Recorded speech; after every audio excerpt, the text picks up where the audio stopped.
que cela plaise ou que cela déplaise.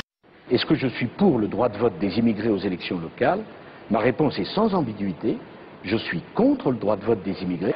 J'ai considéré que le débat sur le droit de vote au sol municipal pour des étrangers présents depuis 10 ans sur le territoire national, respectant nos lois, payant leurs impôts et ayant des papiers, était une question qui devait être ouverte. En ce qui me concerne, j'y suis favorable. Je veux, si je suis élu président de la République, que d'ici à 2 ans, plus personne ne soit obligé de dormir sur le trottoir et d'y mourir de froid. Non mais l'entretien, on nous envoie les CRS. On nous fait croire qu'on pourra rester 3 nuits ici là, symboliquement. Ah ouais. C'est le chef hier. Arrêtez de me pousser, je dis jamais La tout ça réponse du encore. président, c'est ça. Parce que son bilan, c'est scandaleux. On ne viendra pas à la privatisation. C'est clair, simple et net. Il n'y aura pas de privatisation d'EDF et Gaz de France. C'est clair, c'est simple et c'est net. Il est en effet clair qu'EDF et Gaz de France doivent pouvoir lutter à armes égales avec leurs concurrents. Pour cela, nous devons les transformer d'établissements publics en sociétés anonymes.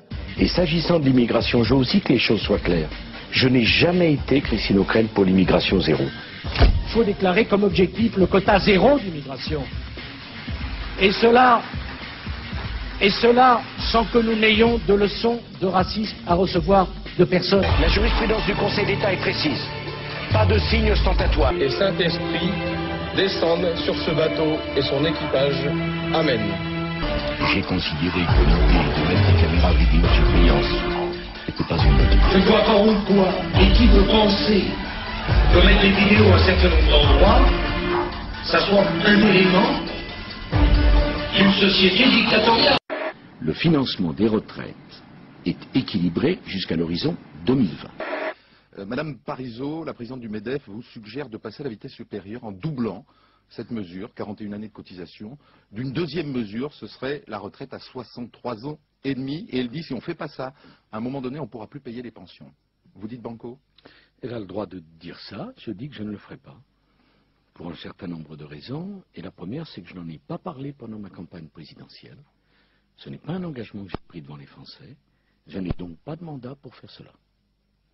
Et ça compte, vous savez, pour moi. J'ai 16 ans, qui va payer la retraite de mes parents? Eh ben c'est toi. Je veux une République irréprochable. Éric Woerth encourt 10 ans de prison et 150 000 € d'amende. Mais je veux changer la pratique de la République. Plus de simplicité, plus de proximité. C'est toi qui as dit ça? Ben, descends, on peut le dire. Descends, on peut. Plus d'humilité, plus d'authenticité. Casse-toi là, Europe, c'est le partage consenti d'une souveraineté. Et la souveraineté, c'est le peuple. Il faut donc solliciter l'avis du peuple. Sinon... Mes chers compatriotes, le Parlement vient de voter la loi autorisant la ratification du traité de Lisbonne. Et comment on se chauffe à la maison quand il fait si froid dehors et qu'on a la chance d'avoir un toit? On se chauffe par l'électricité, par le gaz, par des compagnies qui hier étaient publiques. Et souvenez-vous. C'est clair, simple et net. Il n'y aura pas de privatisation d'EDF et Gaz de France. C'est clair? EDF, GDF ne sera pas privatisé. Ça correspond à une privatisation de Gaz de France. Oui, c'est vrai. C'est une privatisation. On ne privatisera jamais EDF. Trop tard, c'est fait. Et la télé publique alors? Il n'y aura pas de privatisation de France Télévisions. Ah merde, quand même. Désolé. Bah heureusement, on va pas augmenter la redevance alors du coup. Je me suis engagé toujours à ce qu'il n'y ait pas d'augmentation de la redevance. Un mot sur le financement de l'audiovisuel public. Sur la question de la redevance, Nicolas Sarkozy a finalement changé d'avis. Ah oui, donc on va quand même augmenter la redevance. Mais comment on va faire alors du coup en plus, parce que maintenant qu'il n'y a plus de publicité sur le service public, comment on va le faire pour financer ce service public de la télévision justement? Moi j'ai une idée, on pourrait prendre l'argent qui est le cadeau bonus qu'on a fait à TF1 et M6 pour le redonner à... Mais non, ce serait crétin, parce qu'en fait on prend le pognon public pour le donner au privé, et si après on le reprend au privé pour... En fait, le service public aujourd'hui c'est un petit peu comme le pouvoir d'achat des Français.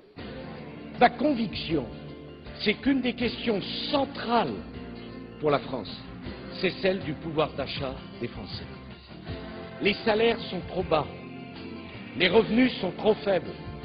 Et moi, je veux parler à la France qui travaille, celle qui a un métier, qui a un appartement, qui a une famille, qui a une voiture, qui travaille dur et qui trouve pourtant qu'on n'arrive pas à joindre les deux bouts. C'est à cette France-là que je veux m'adresser. Alors, s'agissant d'ailleurs du pouvoir d'achat, qu'est-ce que vous attendez de moi? Que je vide des caisses qui sont déjà vides? Ou que je donne des ordres à des entreprises à qui j'ai pas à donner d'ordre? Si c'est ça votre conception de politique, ben on se trompe, on ne parle pas de la même chose.